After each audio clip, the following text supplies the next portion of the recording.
Salam, xoş gördük hər biriniz, hörmətli müəllimlər. Uzun bir aradan sonra sizlər üçün bir neçə dənə test izah eləməyi fikirləşdim.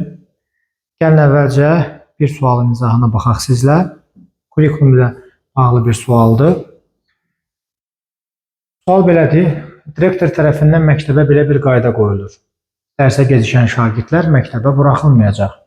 Şagirdlərdən biri bu qayda haqqında düşünür ki, məktəbdə belə qaydaların qoyulması hər zaman düzgün deyil. Çünki dərsə üzürlü səbəbdən gecikən şagirdlər də var. Onları nəzərə almaq vacibdir. Bu cür mühakimə yürüdən şagirdin mənəvi dəyərləri haqqında hansı əsaslandırma doğrudur? Bu, Kohlbergin mənəvi inkişaf nəzəriyyəsinə əsaslanan bir test tapşırığıdır. Test tapşırığında düzdür, bizə Kohlberglə bağlı doğrudur və ya yanlışdır və Kohlbergin hansı mənəvi inkişaf mərhələsindən danışır. Bunlar gördüyünüz kimi testdən nəzərə olaraq verilməyibdir. Test sırf praktik testdir və burada belə verilən situasiya əsasında biz Kohlbergin mənəvi inkişafının səviyyəsini tapmalı və ona uyğun da mühakimənin doğru əsaslandırmanı tapmalıyıq. Nə oldu? Dərsə gecikən şagirdlər məktəbə buraxılmayacaq. Şagirdlərdən biri bu qayda haqqında düşünür ki, məktəbdə belə qoyulan qaydalar hər zaman düzgün deyil. Çünki dərsə üzürlü səbəbdən gecikən şagirdlər də var. Yəni burada qaydanın ədalətli olmadığını haqqında fikir söylənilir və qaydaları kör-körənə qəbul etmək yox. O qaydalara əməl olunar ki, o qaydalar cəmiyyət üçün həqiqətən də faydalıdır. Belə fikir mühakimə yürüdən şagirdlər hansı mərhələdə hesab olunurlar?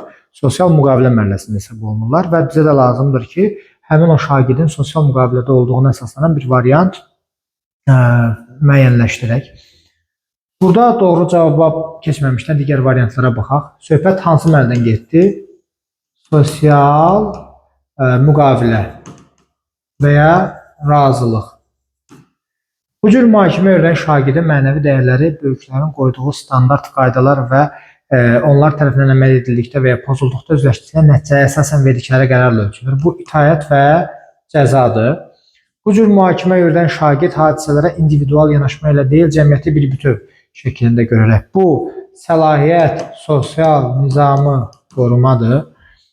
Sonra deyə baxıram, bu cür mühakimə yürüdən şagird başqalarının fikrinə əsasən davranır, stereotiplərə uyğunlaşmağa çalışır və hansısa hadisə ilə bağlı mühakimə yürüdərkən sosial gözləntilər nəzərə alır. Bu aiddir qəbul olunma. Sonra bu cür mühakimə yürüdən şagird anlayır ki, məsələlərə münasibət təkcə bir şəxsin yanaşmasına asılı deyil, müxtəlif fərdlər müxtəlif baxışlara malik olurlar. Bu da individualizm və ya şəxsi marağa aiddir. Cavab doğru olaraq C variantıdır. Çünki sosial müqavilənin açıqlaması C-də göstərilibdir. Bu cür mühakimə yürüdən şagirdə görə nizam intizamı təmin edən qaydalar cəmiyyət üçün vacibdir.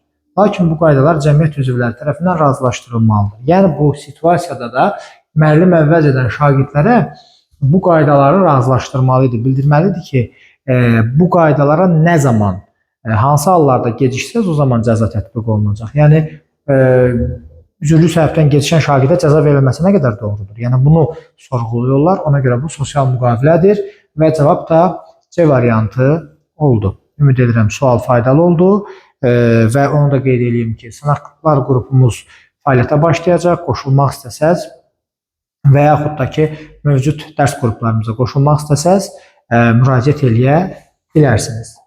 Və əlaqə nömrəsi də burada qeyd olunmuşdur. Sağ olun, özünüzə yaxşı baxın.